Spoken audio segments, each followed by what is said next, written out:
Go. Welcome back to another episode of Phoenix Edge. This is an RPG podcast, and my name is Het. And I'm Eric. And today we are going to be talking about the recent announcement with Dragon Quest XI's Western release date. It's on September 4th. And I know Eric is very, very excited to talk about that, right? I am. So we're going to get down into it. And then also, if you haven't been paying attention to last week's episode, we brought up the Atari box at the end of the episode. It's basically a new console that Atari is currently working on, and they've delayed it, but they've kind of given us some more information about it. So we're going to talk about whether or not we're interested. And then also, Luminous Productions. It's a new studio that Square Enix has formed, and Tabata, the director of Final Fantasy 15, is going to be in charge of this new studio. So we're going to be talking about our thoughts regarding, is this exciting? Are we not interested? Basically what are our general thoughts with that? And then also we have two comments from last week's episode. Cody Murley asked about paying homage to previous games. He said he liked some of the stuff in Final Fantasy 15, but he wanted to know, when is it in poor taste? When is it not in, or when is it done well? And then also, Dude McGuy, he's just given his general thoughts about last week's episode and his thoughts with some various different game soundtracks. So these are the topics that we're going to be discussing. But before we get into that, if you are listening to the audio-only version of this, we do have a YouTube page. There'll be a link in the description. Make sure you check that out. And we'd really appreciate if you all subscribe. It really lets us know that you guys enjoy the content, and it helps us grow the channel. So we'd really appreciate that. But without further ado, I've been playing Xenoblade Chronicles, and, I'm having a good time with it. I don't want to spoil any more of my thoughts with it because we are going to be having a full-length discussion, so y'all can look forward to that. But, Eric, what have you been playing? I have been playing the newly released Alliance Alive for the 3DS. Very cool. I've actually played about an hour of that, roughly. I know there's been a lot of attention regarding that game, but it seems pretty good from what I've played. But you've played a lot more than I have, so what do you think? I've put about 10 hours into it, and I will say that it has a weird starting transitioning period because you have 9 characters to the game, 9 main characters, and they all eventually join together by like the 10th hour of the game. And I like the starting out of each character, but like each one had like their own weird motivations that you weren't entirely clear of yet. And then when we get about to the 10th hour, we start seeing the light of what everyone's purpose is, and it starts to form up to solving this great mystery, and I'm now very intrigued by it. So far, the story has captivated me. It's not a groundbreaking story so far, but it is one that's great for people who are nostalgic towards the days of old. And I can say that as pretty as much as the entirety of the game. It's really made for people who loved RPGs of the past, primarily like the 16-bit era, with a little bit of a mix of the 32-bit era. Mm-hmm. And I will say, all in all, I'm enjoying this game a lot more than I did Legend of Legacy, their previous game, where they tried to make kind of like a Saga-like game, but it turned out not really being great at all. It was really for hardcore Saga enthusiast players. But it's very nice graphically. The battle system is very awesome. It's like Final Fantasy 2 if it was like more fleshed out. And Sure. It's very nice and fast paced. I'm not a big fan of you having to level up each individual ability to make them worthwhile. Yeah. But like, the game paces itself pretty well in your character's progression. Like, it doesn't feel like you have to get your like Final Fantasy 2, where you have to get your HP lower for it to rise up. It just kind of paces itself in a way that you feel like you can progress through the game normally without feeling the need to grind, at least so far. 10 hours in, I've not felt like I need to go outside and, hit some monsters for a bit. If I have any other criticisms, I think it would be also it is coming off very easy. And the people I've talked to have said that it's overall a pretty easy game, but they try to balance it out with having powerful monsters on the field that you can take on. Right. And that's cool, I guess, but like, I kind of wish that it just kind of had maybe it does get harder throughout and more challenging, but it doesn't feel like I've gotten much of a challenge. I feel like I can just spam the most powerful abilities I can find and occasionally heal and not have to think too much beyond that.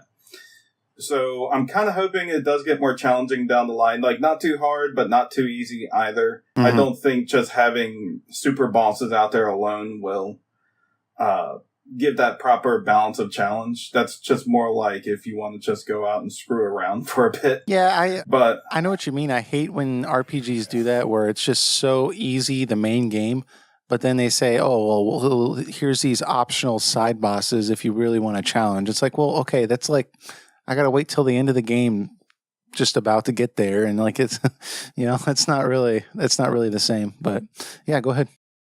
Yeah, but that's just the gist of it overall. If I have to just say one, there's not much to talk about with it because it's not really a groundbreaking game, but it is a very nice 3DS game, a nice way to send off the handheld. I know it's got a little more fluff till 2019, mm-hmm. but the 3DS is really seeing the end of its days. But I'm glad to see that great games like these are coming out. The music I thought was, from the little bit that I've played, I thought the music was really well done. Isn't it the same guy from Final Fantasy 13, or am I getting that wrong?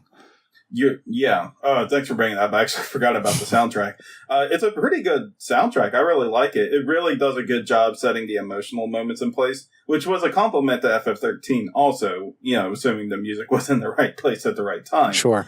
That it had great tunes to it. And if you play this game and like some of the tracks in the game, you immediately were thinking to yourself, oh, this sounds a whole lot like Final Fantasy 13's music. And I looked it up on the wiki.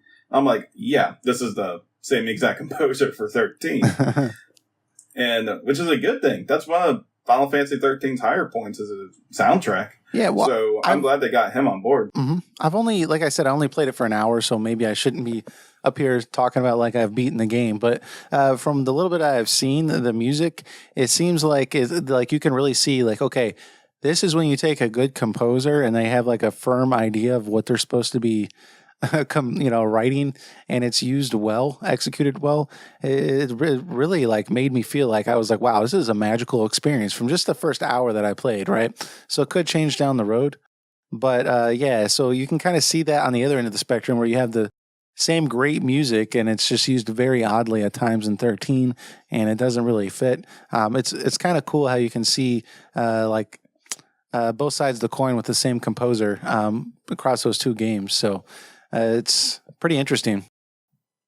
Yeah, but overall, so far from when I've played it, I can easily recommend it to someone who has a nostalgia for the older retro RPGs. If you're someone who's way too much into the modern age of RPGs, you might not enjoy it so much. But, I'm sure a lot of the people who listen to our podcast have some nostalgia for the days of old. So sure, I think it's very worthwhile picking up. Atlas has definitely been focusing on being like more like Squaresoft than Square Enix is trying to be Squaresoft.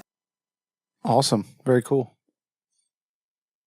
But speaking of nostalgia, we got Dragon Quest XI announced for the PS4 and Steam, surprisingly, coming out for the West on September 4th.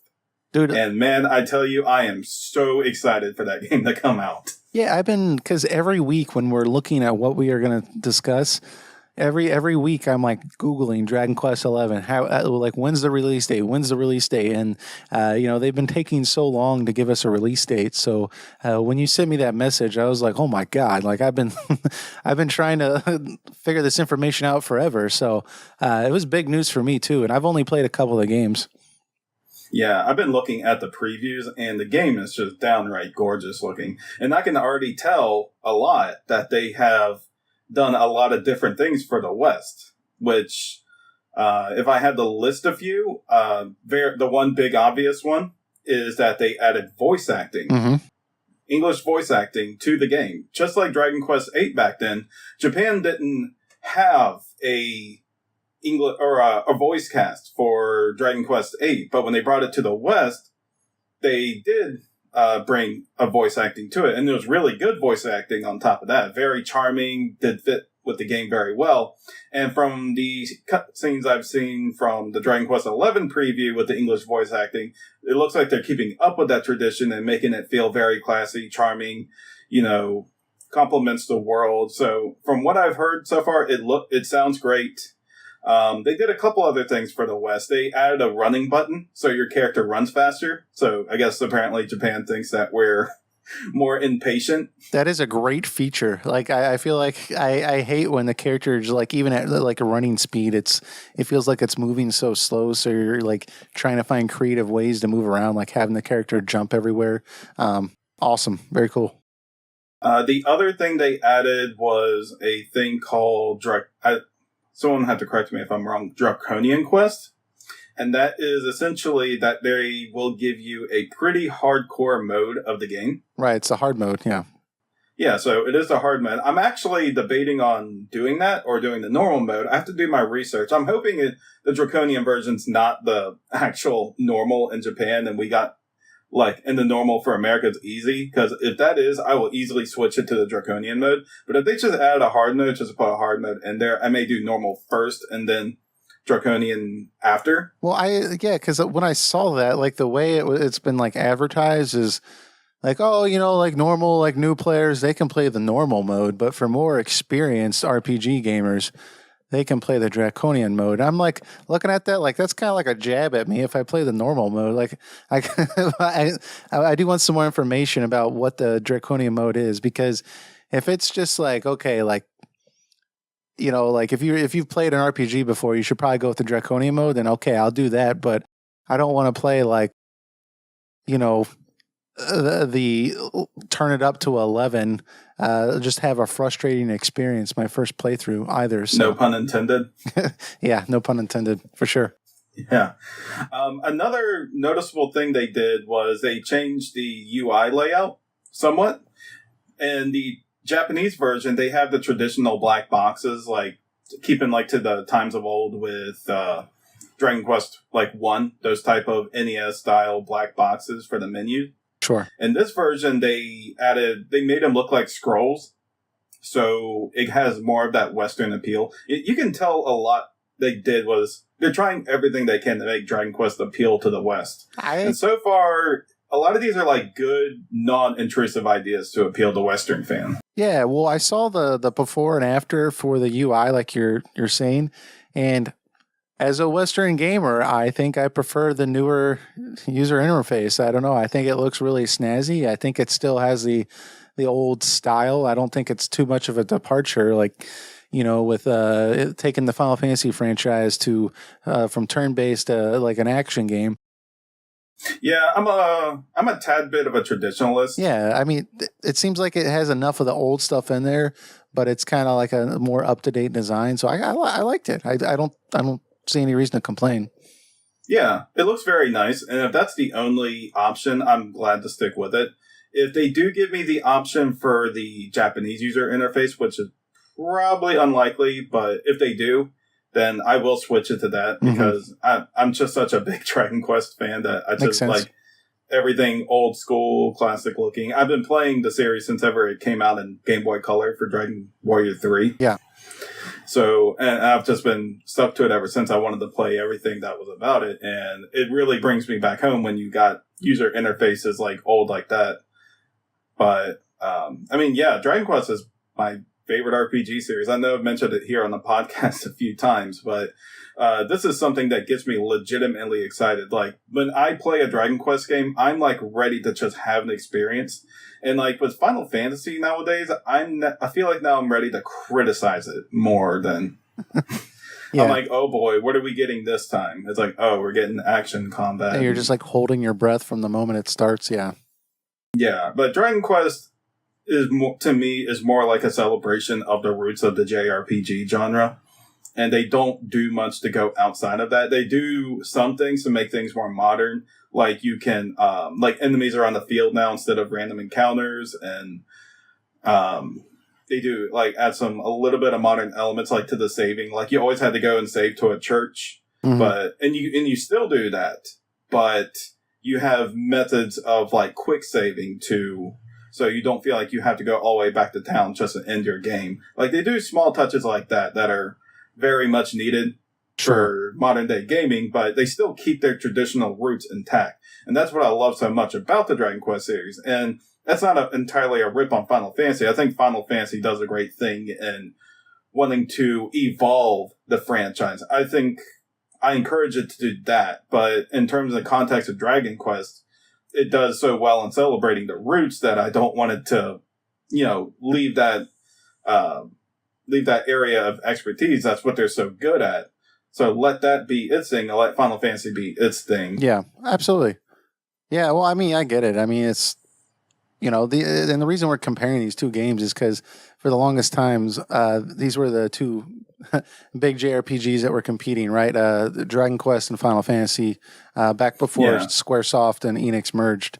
But yeah, it was more like a friendly rivalry. There wasn't like you shouldn't play a Dragon Quest game. It's not like Nintendo and Sega back then. Right. It's like, don't play that piece of crap Final Fantasy. Play Dragon Quest instead. It's like they even did like collaboration together with Chrono Trigger. Mm-hmm. Like the Final Fantasy team and Dragon Quest team got together and made that masterpiece. So, they obviously had like a friendly rivalry to each other. But, when they merged from Square to Enix, which was apparently long planned, like, but before like we even heard about it, it's, I don't think they ever had any bad blood with each other. Yeah, not at all. One thing I did think was a little negative for me with this Dragon Quest XI release, if I had to be negative, was that the Japanese version, they got the PS4 version, and then they also got a 3DS version, right?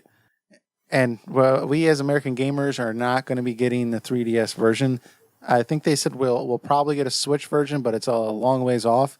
But I think the Switch version is going to be mostly kind of like it's going to be the PS4 version. Yeah, it's not going to be a complete remake of the game, because the 3DS version in Japan, if I'm correct, it's actually kind of like an old school rendition of the Dragon Quest XI game, right? Like what it does is it has like the 3DS graphics on top, like 3D character models that you run around with. Sure. And then on the bottom screen, you see the 8-bit variant of it. Not 8-bit, like a 16-bit Dragon Quest game. Like very traditional looking. And you can look at the top or the bottom and still experience the same game. So there's like a 16-bit version, a 3DS 3D version, and then you have the PS4/Switch 3D version. So it's like the same story, but it is a different game.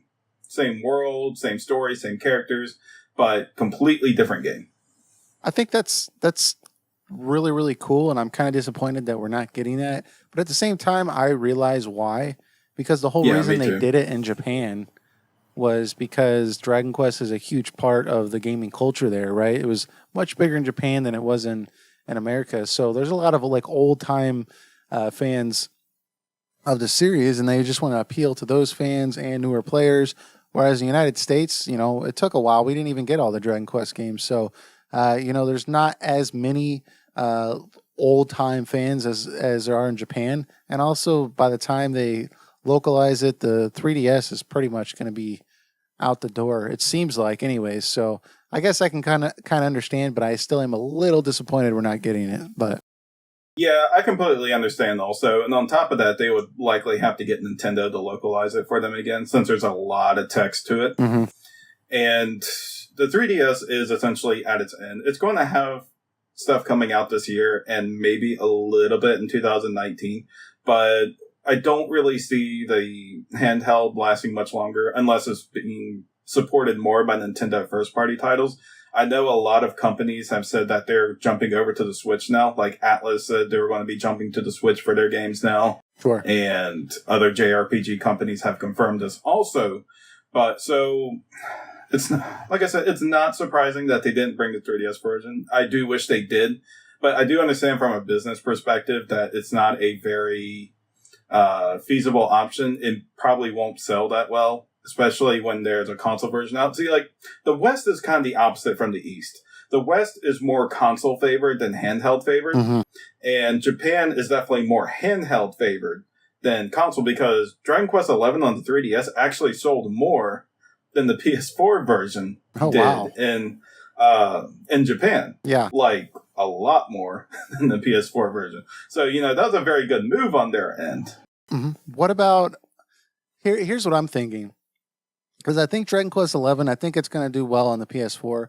I'm seeing a lot of hype around it. There's a lot of this, like, it's kind of building off the fact that, like, we had Persona 5, we had Tales of Berseria, we had Final Fantasy 15, Ni no Kuni 2, like, all these JRPGs coming out. We had, Nier Automata is it's Japanese, right? That was big. So, like, it's kind of like piling on top of this, that, like, now we're going to have, like, the JRPG of them all, Dragon Quest XI. It seems like there's a little bit of a hype surrounding this game, and I think it's going to do well. I think people are going to be surprised. And I wonder, given that we got a mobile version of Final Fantasy 15, if they could somehow, it would take a lot of work, but get like a 3DS version, kind of on the mobile, on the cell phone, maybe they could do that. I don't know. Because it seems like it would make money, right? They ported the Dragon Quest VII 3DS version onto mobile in Japan. See, I don't know how hard that is. Is that I would assume it wasn't that difficult. So did that do well? Well, it likely did very well. It's Dragon Quest and it's Japan and it's mobile, so mix and match. It works. But I forgot what they did. I would have to look it up. But if they did Dragon Quest XI on mobile devices, the thing is that the game can switch between, or like the top screen has the 3D version, the bottom screen has the 16-bit version. So if they did that, they would have to make you switch between it by like pressing a button or something, which is fine. Which would take a lot of work to do. There would be a lot of work being have to put into a port, but that is a possibility. And they could localize it to the West, but that would be a lot of work to localize it to the West, because the other Dragon Quest games already had a localization from the DS versions that they did. So they just brought it right over, no problem. And we don't even have the 3DS version of Dragon Quest VII on mobile devices. It might come, but they've never said anything about it coming to the West. Yeah, they could just release a 16-bit version by itself, right? And do that, which wouldn't be as cool as getting to watch it on the 3DS version and the 16-bit version. But I could see something that they could do. They completely remade Final Fantasy 15 for the mobile. Granted, Final Fantasy is a much bigger franchise in the West than Dragon Quest. But, with all the mobile games that Square Enix has put out and everything, I could see them doing at least a version. So maybe not the same exact experience, but I don't know. Maybe that's actually not a good idea. I don't want Dragon Quest to start. I'll just say the mobile route. I find it unlikely, but possible. Very cool. Yeah. But I'm very excited for the game. I will take it in any way, shape, or form as long as I get it localized to the West. And I can... I'm not even sure if I'll be here for the podcast that week. I'll be so emotionally attached to that game. Yeah. Well, I don't blame you. So I'm looking forward to it. And I really... I've already put it on my calendar. Okay, September, I'm going to be playing Dragon Quest XI. So we'll definitely be talking about that a lot. And as news comes out, we'll be talking about this more. But if you guys got any comments, make sure you leave those down below the YouTube page, or you can tweet us at Phoenix Edge RPG, and we'll talk about it on here. And I got a request for you all, that if you've never played a Dragon Quest game before, start doing it. Anyone is fine. It's like Final Fantasy. You can start off any of them. But if you want to do it like a marathon of it, just straight out start from 1 and go to 9. I'm sorry. We don't have 10 here, unfortunately. It's an MMO, but just marathon through it. They're all great games. You can see where the granddaddy of JRPGs, where it came from, how it influenced other RPGs, and maybe you'll have an appreciation for the classics more playing them. Yeah, and you don't have to. Well, I'm not a Dragon Quest expert, but I've noticed that you don't have to play the original, right? Like with the Final Fantasy franchise, there's this big like, no, don't play the new version of Final Fantasy VI, play the old version. Or some people don't like the new version of Final Fantasy IV, you should play the old version. And no, I recommend playing the definitive version of any of them because they've not changed what they were. They just changed how they looked. Well, that's what I'm saying. They've done really good renditions of the original. And in a lot of ways, they've improved it, from what I've seen, to a degree. Some of the more frustrating issues, but the core gameplay is still there. So, yeah, I recommend playing the definitive version of any of them. But very cool. So there's that out there for you. We look forward to talking about Dragon Quest some more. Maybe eventually we'll get around to reviewing another Dragon Quest game. We did do Dragon Quest V back in December, and that was a really good game for me. So I'm looking forward to Dragon Quest XI, and we'll keep a lookout for more information. But moving on to our next topic, we have another retro theme coming up here. This is super retro. Atari. Yeah, retro day. Yeah, Atari, they're back in the hardware business. They're trying to capitalize on the popularity of retro games right now. So they looked at the NES Classic and the SNES Classic, and then Sega's also come out with their classic thing, or I think they're about to anyways, or maybe they already have. But regardless, they're trying to cash in on that, and so they're coming out with Atari Box. They were supposed to come out with it earlier last year, I believe, but or I'm not sure the exact date, but recently they announced that they're going to be delaying it, I think, about a whole nother year. Basically, they went back to the table. They realized they had some issues. They did a whole nother audit of the system, and they're fixing some things up. It's kind of interesting because they're not going the traditional route of these retro systems, right? So it's not going to be like a $20 Atari Classic. What they're going for is it's going to be a $250 console that runs the Linux operating system. It has an AMD processor in it, and it's basically going to be like a mini computer that you can play on your TV. They're going to be putting all their old games on there, which I don't know how exciting that is. Maybe they've got some good games, but they said they're going to be bringing 200 of their IPs to it, which I didn't even know Atari had that many. But I guess that's kind of exciting, right? But $250, that seems kind of high to me. But at the same time, they said they're appealing to indie developers, and basically any game that you can download or play on the internet, you will be able to play on this system. And they're looking to set up a whole storefront like Steam and really try to appeal to indie gamers. And I don't know, man. Like if you look at the design of it, it is kind of cool that it's like got like a wood finish and it's like very retro looking. It looks like the old Atari, but it's, you look inside and it's modern. I just have a hard time believing that this thing's going to be popular. I think it's cool that they're catering to indie developers, but I get the impression that they're catering to indie developers because they couldn't get any AAA developers to commit to this project. And even if you want indie games, you can already do that on your PC easily. Nintendo's opened up to indie games. PlayStation has lots of indie games on there. Xbox has been doing the same thing.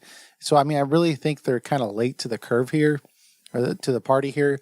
I don't know, but it's hard to tell. Who knows? Maybe in 5 years we'll be sitting here talking about how Atari killed Sony, but I just have a hard time seeing it because Sony's got so much money, Microsoft has so much money, Nintendo has so much money. Atari filed for bankruptcy in 2013 before some investor bailed them out. This just seems like a really bad idea to me. But what do you think, Eric?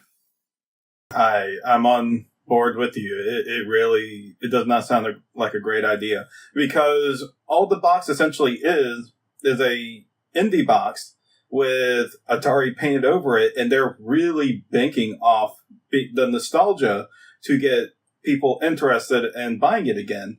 And I can tell you, there's not as many Atari players as you think they are. Like, everything that it wants to do, other consoles can already do it, and better. You have PS4, Xbox, PC, and the Switch that can all run indie games, most indie games, just fine, and they get better sales off them.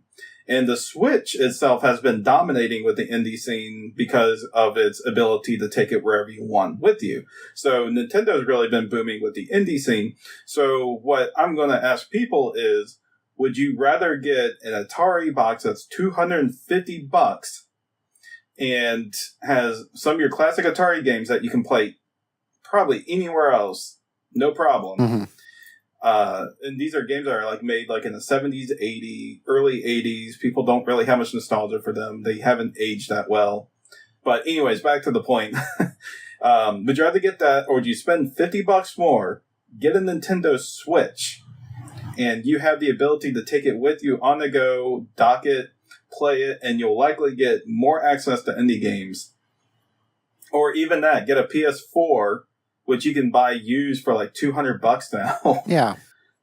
And you can download indie titles on there also. Same with Xbox. These are all more feasible options. The companies are more obviously interested in coming to them.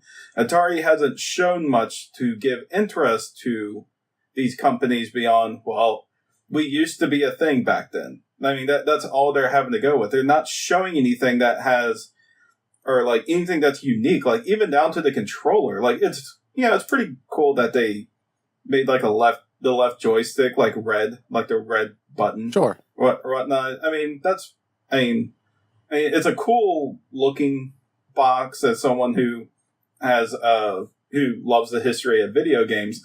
But most of the people don't look at it that way. They want something nice, sleek, new. You can get like people like extreme retro people interested in this, but I cannot see this thing succeeding on so many levels. Yeah, it feels like the next Ouya. It's priced way too high. I mean, I think that like having that retro feel is really cool, and people might just want it to have it. But like $250, that's outrageous. And it's like, I see what they're trying to do. They're trying to differentiate themselves, because Sony's and Xbox are competing in the high end console market, right?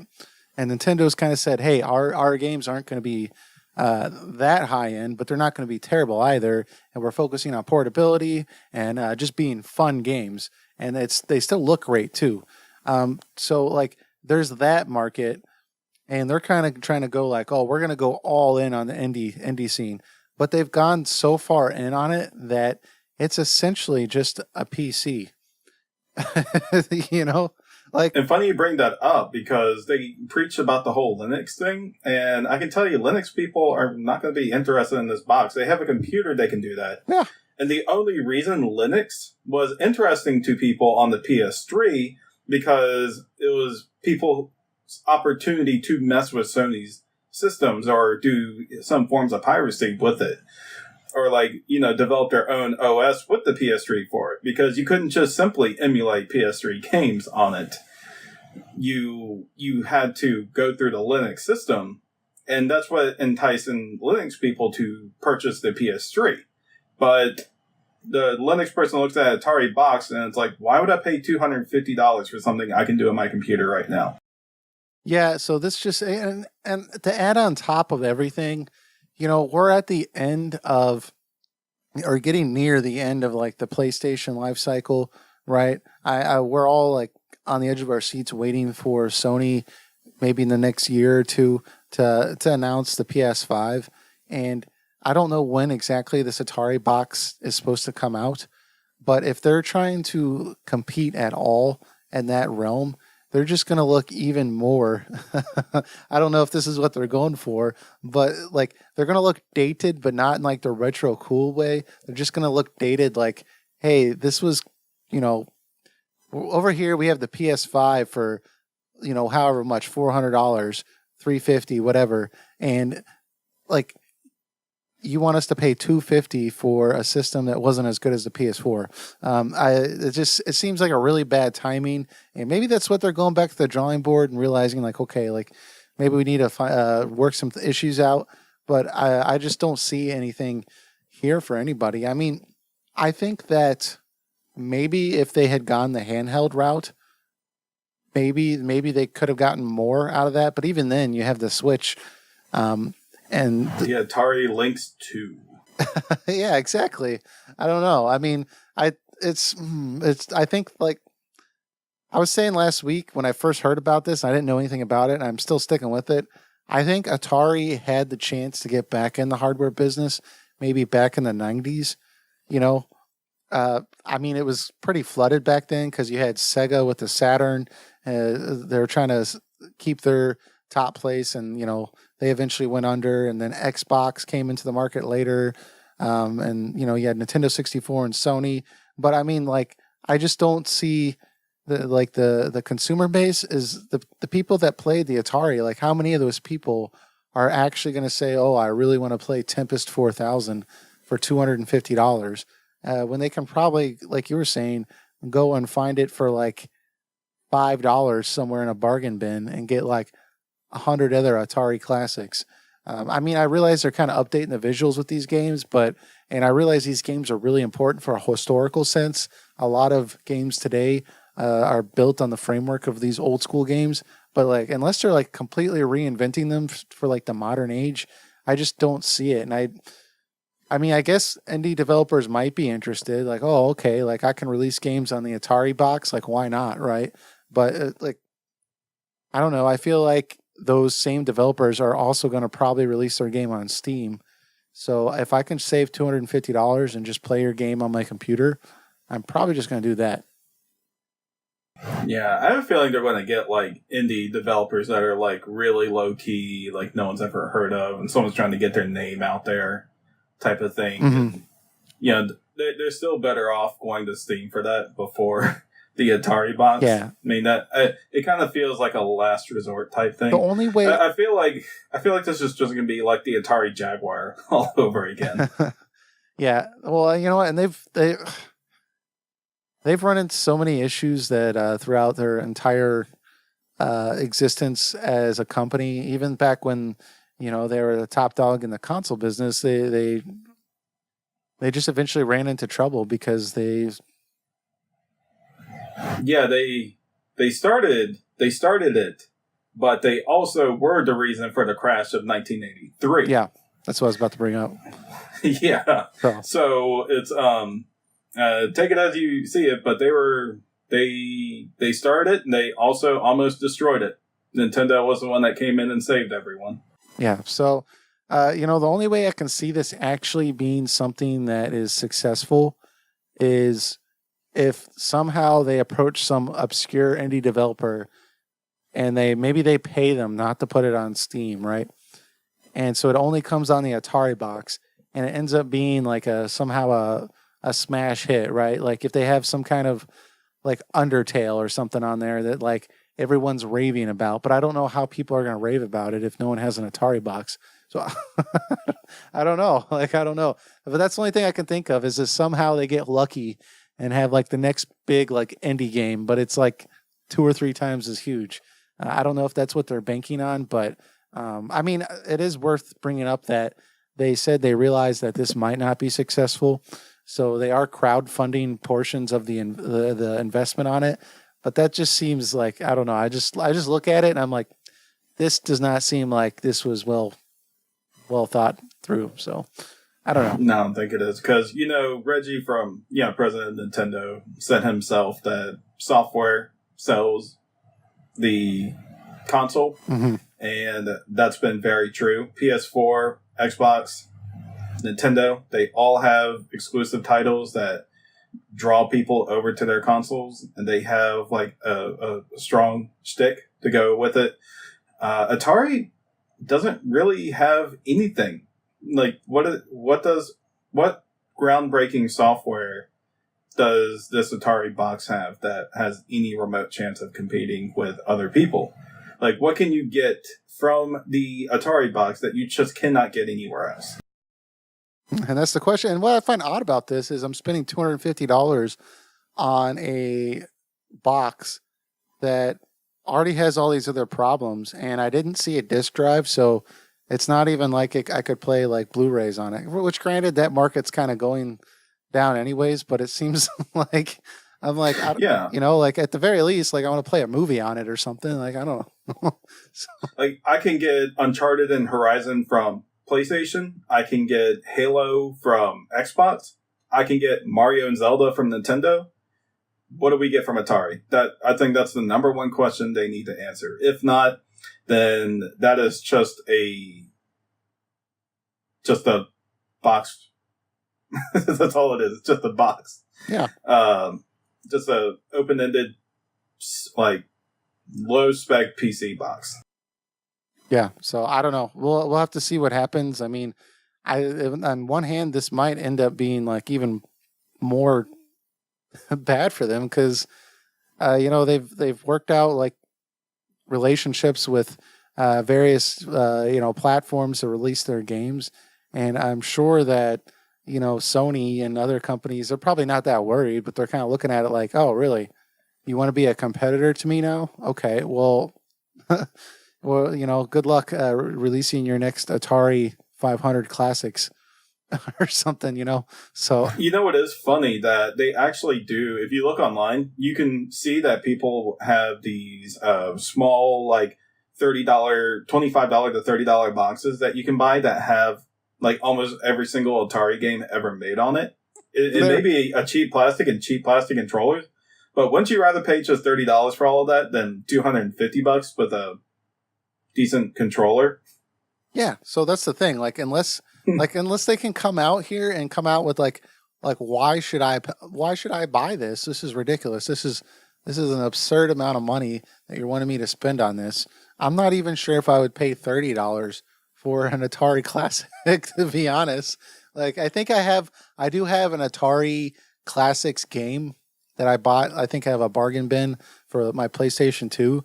And so I do have like a bunch of their old school games. I played a lot of those games growing up, just, at an old arcade or just on like, I think like, we had an old PC that had some of their classics on there and stuff, and I played some of them on there. But yeah, exactly. I'm not going to, $250 is a very hard sell for anything. And I ain't doing it for asteroids. So, well, I mean, you won't see me online buying this. And maybe if I see it like in a bargain bin, which I'll probably eventually make it to one day, maybe I would be interested. I mean, I collect consoles and games for a hobby, so maybe down the line if it's like super cheap. As a collector, like it looks like a cool device. I mean, I like that it's like kind of like a nice hardwood finish, and it looks nice, but I'd rather get an actual Atari. Yeah, as for a retro collector. I can exactly. I can get the retro console and probably a lot of the games. So, anyways, I don't know. That's my thoughts with the Atari box. They're welcome to prove me wrong, but I don't see it kicking off anywhere. Yeah, exactly. Well, speaking of, well, not really speaking of, I'm just going to do a hard transition to this. Luminous Studio, a new development company produced by Square Enix. Which will not, we can safely say, will not be producing games for the Atari box. Go ahead. Will not be, well, maybe a documentary for the Atari box. But essentially, it's a company or like a development team brought up by Square Enix. It will be led to our favorite man, Hajime Tabata, the director of games like Final Fantasy 15, Final Fantasy Type 0, Final Fantasy 7 Crisis Core, Third Birthday. Those wonderfully mediocre titles. Well, not so much Crisis Core. Some people like them, yes. So we have to add that in there. Some people really like them. Some people like them. Yeah. But essentially, we've been wondering, what are they going to be doing with this company? And what we have found out that their first project is actually going to be a really obscure one. It's not going to be a video game. It's not going to be a movie. It's going to be a TV show / documentary of, I kind of forgot, but I think it's like nature related.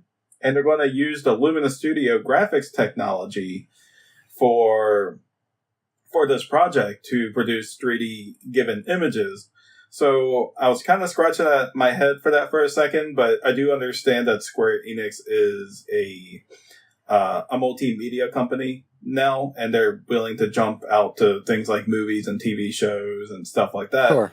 Nowadays. So, it does kind of make sense. I was kind of thinking that Tabata was going to be given like his own IP and something he'll be able to work with on that, because we know he's not working on Final Fantasy 16, him in the studio. But I guess it's not much of a very interesting thing to talk about. It's kind of hard to criticize. I don't watch documentaries much or anything. I think it was something like along the lines of like showcasing the evolution of like from primates to humans or something. I don't know, but it's supposed to have cutting edge technology or cutting edge graphics. So I think that's interesting for sure that they're doing that. And I'm sure that he's leading it, that I'm sure they're going to release games. I know that I've seen interviews in the past where he has said that there are plans for him to make his own IP, but it's like not like he doesn't have a team in place and no one's actively working on it, maybe aside from just in the brainstorming stage. But I would imagine that this would be the place where he would get that chance. And as much as I am not a fan of his games, I do think that Tabata does deserve a chance to make his own game at this point from the ground up. I mean, he made Crisis Core, and I'm not over the moon about that game, but I didn't think it was that bad. Type 0, I don't really like it, but a lot of people think it's great. A lot of people really like Final Fantasy 15, so maybe it's just like I don't really like his style that much, but I would be interested to see what would a Tabata game be like where he designed it from the ground up, because he's always been given this like, here's Final Fantasy 7, make a prequel, or here's Final Fantasy 13, make the spinoff, or here's all this Final Fantasy 15 content that, everyone's been sold for the last 7 years, what it's about. Try to make it better, but don't change anything. So he's always been kind of put in like a rough spot. So it might be kind of interesting to actually see what he makes from the ground up.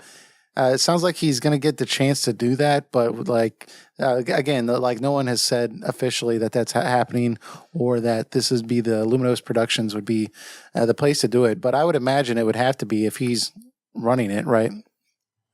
Yeah, I agree with you. I think as long as he's not touching a well-known IP, yeah, I think keep him off the Final Fantasy. Giving him a chance Fantasy to make his own thing is just A-okay. Yeah, keep him off the Final Fantasy franchise. Just keep him away from that and say, good job, you made us some money. You have some fans. Make your own game. I think that's a good place for him to be to do that. Yeah, let's see what he's like with no restraints. With like Crisis Core and everything, which I thought it was an okay game. I mean, before people get up on me, I thought Crisis Core was an A-okay game, but it had a very contradictory story to the original FF7, and it didn't have a great villain at all. I don't think Gak/Genesis is a very compelling villain and kind of an annoying one, actually. Yeah. But, the game itself was okay. I did like Zack himself. But back on topic to the Luminous Studio. That's just really the most I can say about that. I'm like, I'll give Tabata a chance to make his own game with no restraints and not having like the corporate thumb on him in terms of what he has to do for like a Final Fantasy. They're making a new IP and they're like, you know what, do what you want, go crazy. And he makes it a good one. I mean, I'll reconsider how I look upon him as a director. Like, maybe I'll just say, maybe he's good at when he's doing his own thing, but, when he's handling another franchise, maybe not so much. Like Tim Burton. I mean, he did okay. Tim Burton did okay with the original Batman, but, when you give Tim Burton a franchise, it's it's not that great. Like, Tim Burton is best when he does his own original material, like Beetlejuice or Nightmare for Christmas and stuff like that. But when you give Tim Burton, like, to make a reinterpretation of something, it usually doesn't end up too well. Like, the Alice in Wonderland movies were just not good. Yeah, well, there's certain people that are really skilled at coming in and kind of capturing the feeling of old franchise. Like a lot of fans did not like the J.J. Abrams version of Star Trek, but everyone said, hey, his reboot of Star Trek, it captured like the feeling of old school Star Trek. Like he knew how to put all the old sound effects and everything in there, and a lot of the old jokes, and kept a lot of the chemistry of the original cast. And so like maybe someone like that would be good for, well, maybe not J.J. Abrams himself, but somebody of that talent in the video game world. But Tabata, you got to look at it like, I mean, I saw somewhere where he publicly stated that he's only ever played Final Fantasy II. So, him having a career making Final Fantasy games is kind of strange. Exactly. If he can make a game from the ground up, I think it'll be great. And I think it makes a lot of sense too that they've actually started this studio, which is the other part of the story is, they're going to keep using this engine, which I think makes sense. They've spent a lot of money on this engine. It would be kind of dumb if it's just ended with Final Fantasy 15 for them to keep making games with this very expensive engine. And if they can keep working on it, who knows? Maybe in the future that research and development will pay off. But because the big thing with 15 is they had a hard time getting the game to run on a PS4 because I guess the PS4 was just too weak of a console. So maybe this thing will really kick into gear in the PS5. I don't know, but I'm honestly perfectly fine if they just keep using like Unreal. That seems fine with me because I just want the game to come out quicker. But it does make me wonder if if that engine is going to be exclusive to that studio. What I do wonder what they're going to make with Final Fantasy 16, what engine they're going to use. Yeah, that's the thing I was thinking of too. Because, dude, okay, look, if a game is made on Luminous, like this engine, is it Luminous Studios or Productions? I think it's Luminous Productions is the name of the studio, but the actual engine is Luminous, I think, solely by itself. Yeah, Luminous Engine. Yeah, Luminous Engine. This engine is like top notch, like graphically, like it's cutting edge. So I have a hard time believing that when Final Fantasy 16 talks are coming out about that, we haven't heard anything about 16 or even if it's in development yet. I would hope that they have some kind of like plot ideas floating around, but I have a hard time believing that they're not going to use this engine, because if this engine's going to look better than Unreal, like I don't know, unless you have somebody that's at Square that's like, hey, idiots, we've done this twice. 13 and 15, and this is going to take forever to come out. Let's just get the game out. It'll be good, I promise. But I highly doubt they're going to go that route. I imagine they're going to want to go the cream of the crop. So I really hope that doesn't mean Tabata would direct it. I don't think he wants to, but it's hard to say because 13, 14, and 15 run under their engines. Sure. Not ones created by other people. So I'm not sure if they want their bread and butter franchise on it. But then again, Dragon Quest XI is on Unreal, and that game looked gorgeous. And they were able to... But that has like a more cartoony style. Like it's like semi-realistic, but it's also very artistic. Whereas Final Fantasy seems like it's really like caught on the like, let's be like as hyper-realistic as possible. Yeah, or the more the point I'm getting at is I wonder if they're too proud to put someone else's engine in Final Fantasy. Like the Dragon Quest team doesn't care. They're like, does this engine work? Great, let's use it. Mm-hmm. But Final Fantasy is like, I feel like the Final Fantasy team feels like they have something they need to prove. Like they have the top dog engine. Like Konami made the Fox engine, and that is a beautiful engine. That is, Metal Gear Solid 5 just ran so smooth, and like just almost perfectly on that engine. Yeah. And it was so great. So I don't know if these companies are still like in competition with each other to make their own type of engine. And Square Enix has already tried twice with Crystal Tools and then Luminous, but ended up with mixed results. Luminous came out a little more positive than Crystal Tools, but it still went under criticism pretty heavily also. So I don't know if they'll try to make something new or they'll try to improve upon the Luminous formula and use that for 16. Well, and we don't even still have an engine in use. Yeah, and we don't even know if this engine would be a good fit for the PS5, right? And that's definitely going to be a consideration in the future.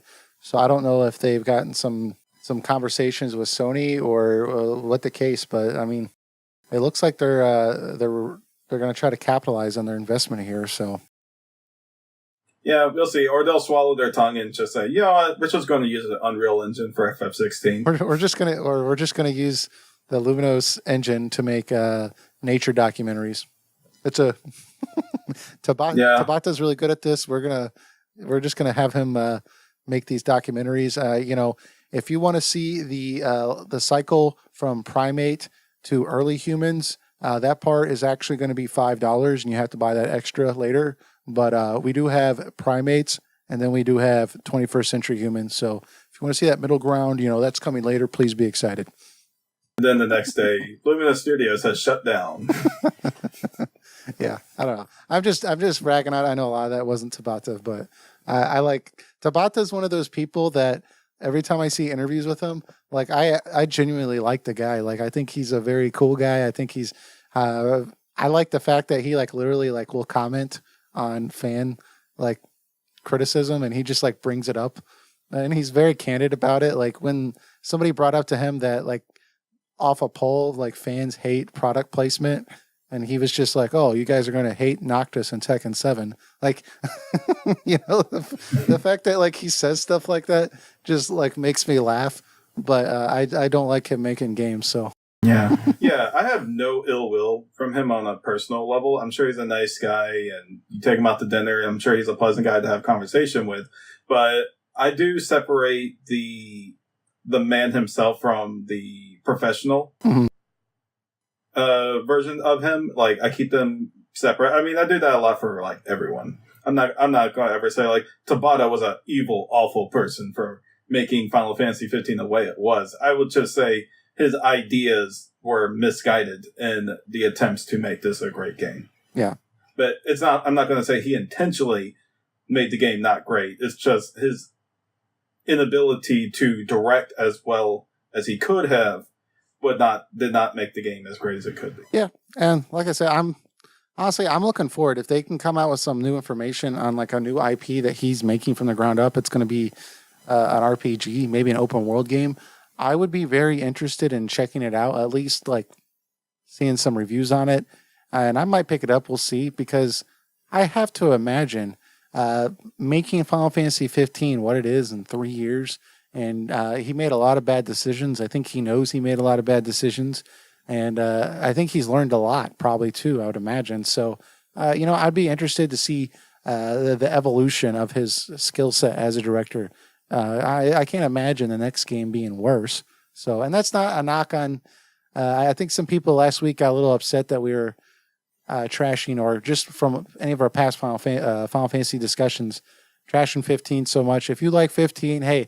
There's a lot of stuff there to like, but it's just, I'm just talking about our opinion. But if you really like 15, then you are not going to enjoy yourself here, because it's going to be very rare that I compliment Final Fantasy 15 on something.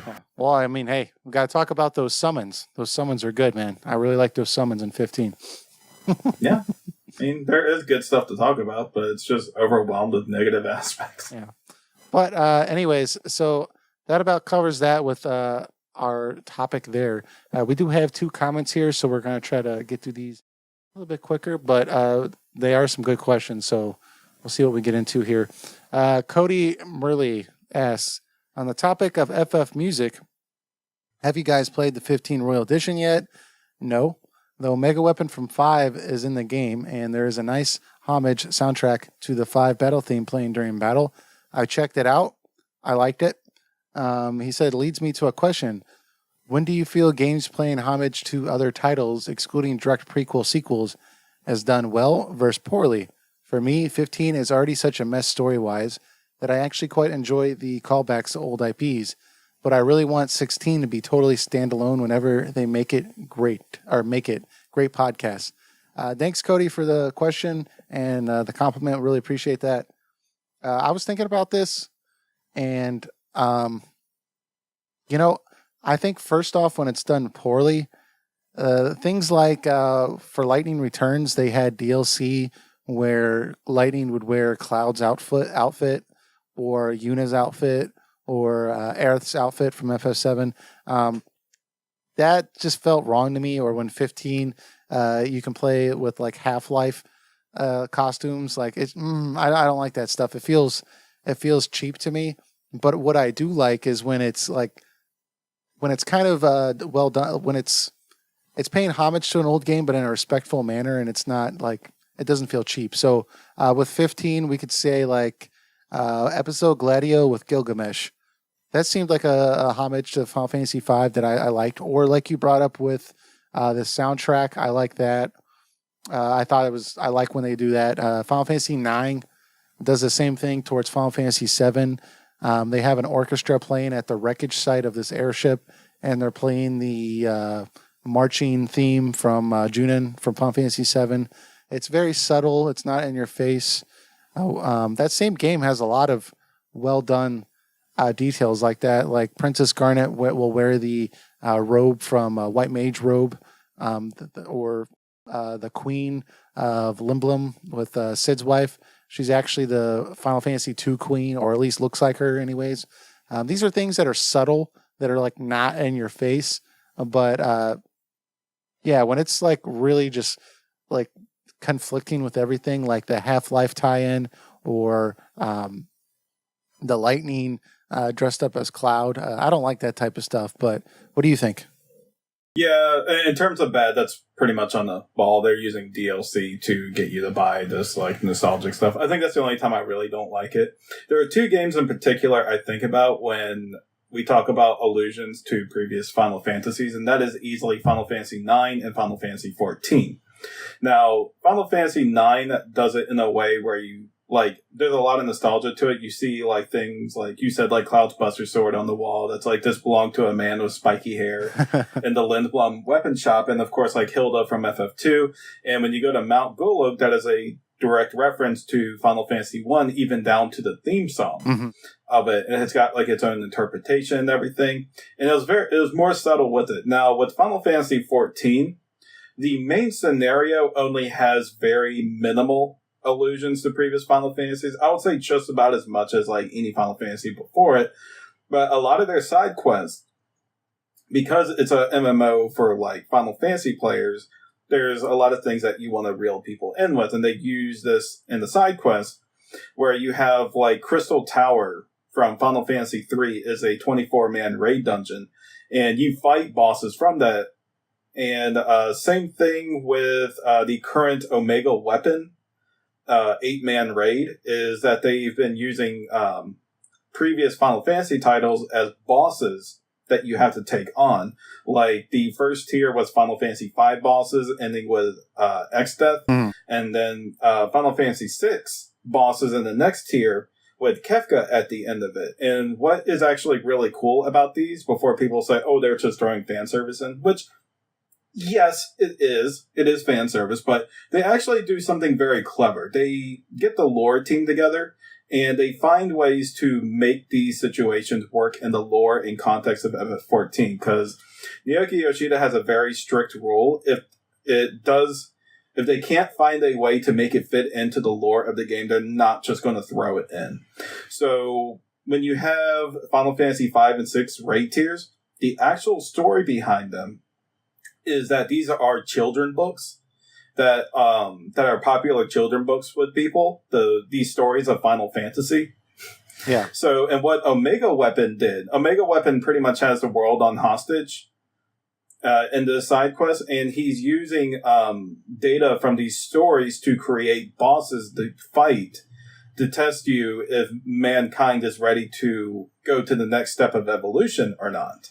And if they don't, like, he'll destroy the world. And if it does, then, you know, we don't know yet. We haven't gotten that far in the story. They haven't continued that far. But he used bosses from Final Fantasy V and VI to test us. So it fit into the story very well because it's a children's book. And then you got the Evil East raid, the 24-man one.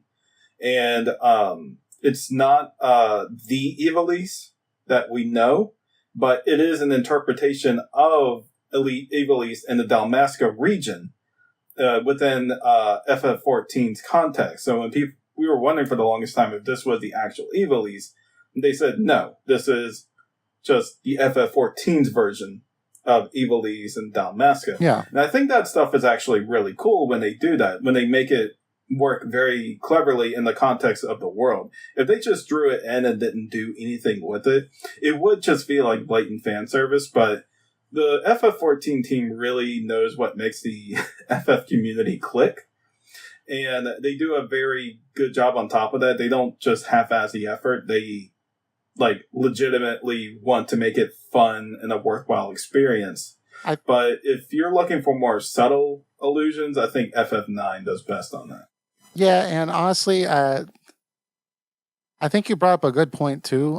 When it's done poorly, plot points, right? When they try to play homage to previous games with plot points, and it's just kind of thrown in there, and it doesn't really feel like it fits too well, or it doesn't hit the same notes as the previous one. It doesn't feel good. So I don't want to spoil games, so I'm not going to.